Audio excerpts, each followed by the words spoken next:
keeping you informed, prepared, and connected. You're watching 10 Tampa Bay. This morning, nearly a month after the deadly FSU campus shooting, happening in just hours, the accused gunman will appear in court for the first time to face a judge. Loving, caring, working, all about himself and kids. That's about it. And we're hearing from a man's family after he was killed on his way to visit them. What the sheriff is saying happened, leading to 2 people dead. And for the first time in years, a local school district is looking to increase the price of school meals. How the change could impact students. And good morning on this Tuesday morning. I'm Jamison Euler. I'm Caitlin Lockerby. Thanks for starting your morning with us. Right here, a nice dry start on the roadways this morning. After a lot of rain yesterday, we did need it. Some areas saw 8 inches of rain, James, inland.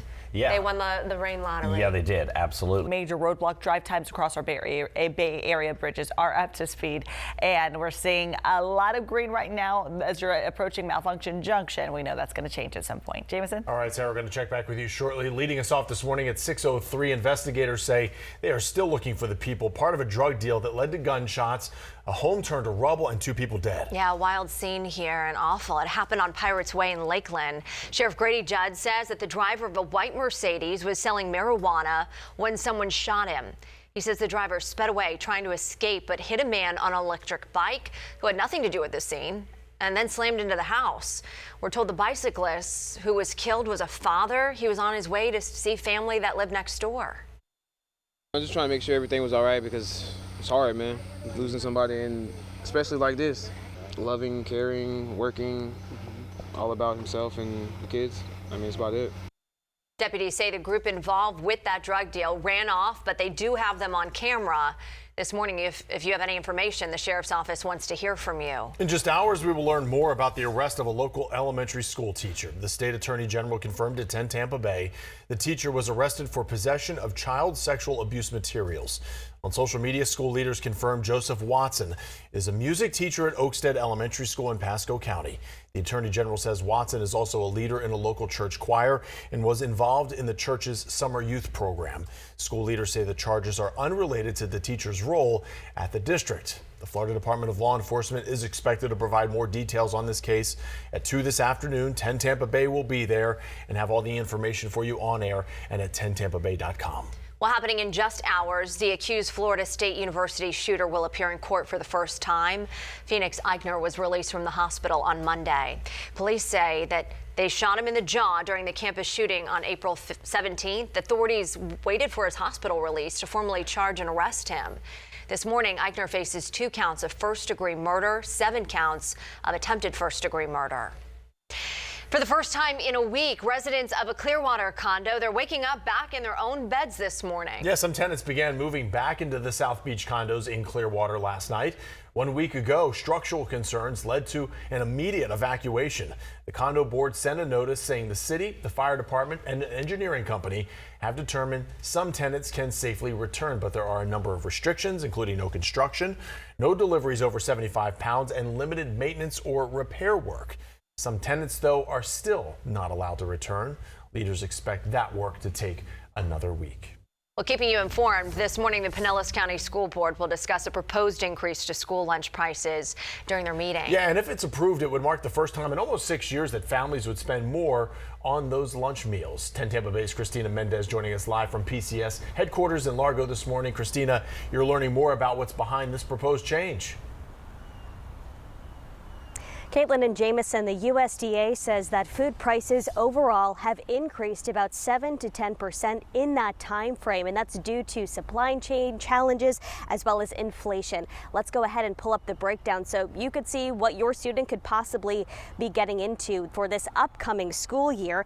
Elementary school lunches, $2.75. That's an increase of 50 cents. Secondary school lunches, $3.15, an increase of 40 cents.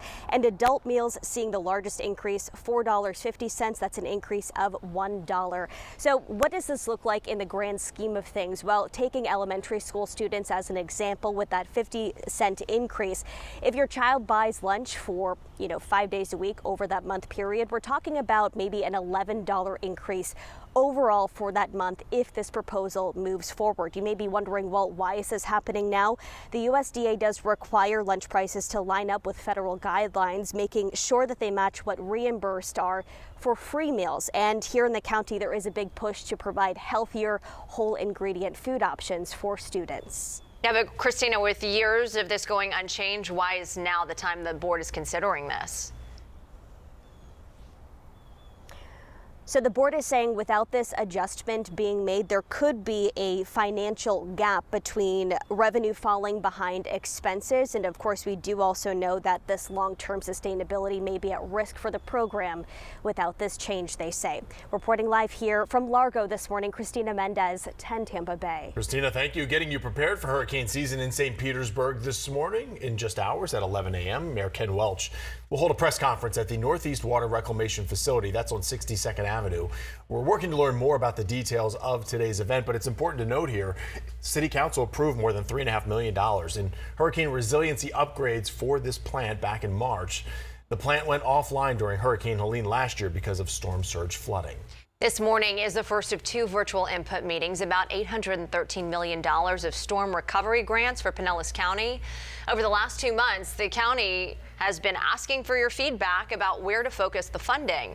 There's a draft plan that you can read right now on 10tampabay.com. The Department of Housing and Urban Development needs to approve that. Today's virtual feedback session starts at 11 a.m. You do need to sign up with the county to get a link to the virtual meeting. If you can't make today's, there's another one planned for Thursday night. And in Manatee County, county leaders, they're doing the same there. The Department of Housing and Urban Development gave the county $252 million after last year's hurricane season. Tonight's feedback session is happening at 6 o'clock inside the Central Library in Bradenton. Well, this morning, Tampa Police are rolling out 2 new training programs for its officers. They're called the Axon Virtual Reality Training System and the Integrating Communications Assessment and Tactics Training. The department says both will enhance officer preparedness, improve community interactions, and strengthen public trust. 10 Tampa Bay will get an inside look at that training today. You can watch that story later tonight on our streaming platform at 10 Tampa Bay Plus. And just to the north, Pasco County Fire Rescue will break ground this afternoon on a new fire station. This one will be in Wesley Chapel. Fire station number 2 will be right there on State Road 54. The new firehouse is nearly 14,000 square feet and has 3 bays. Well, polls open in just 1 hour across parts of the Tampa Bay area. There are elections today in Hardee, Highlands, and Sarasota counties. These are municipal elections, meaning not everyone has a ballot this time around. For example, only Northport residents vote today in Sarasota County for 5 referendums there. Check with your county for election information. Polls are open from 7 to 7. Well, this morning, permitting is the focus on Treasure Island. Yeah, the agenda item commissioners will discuss, and they're set to help homeowners.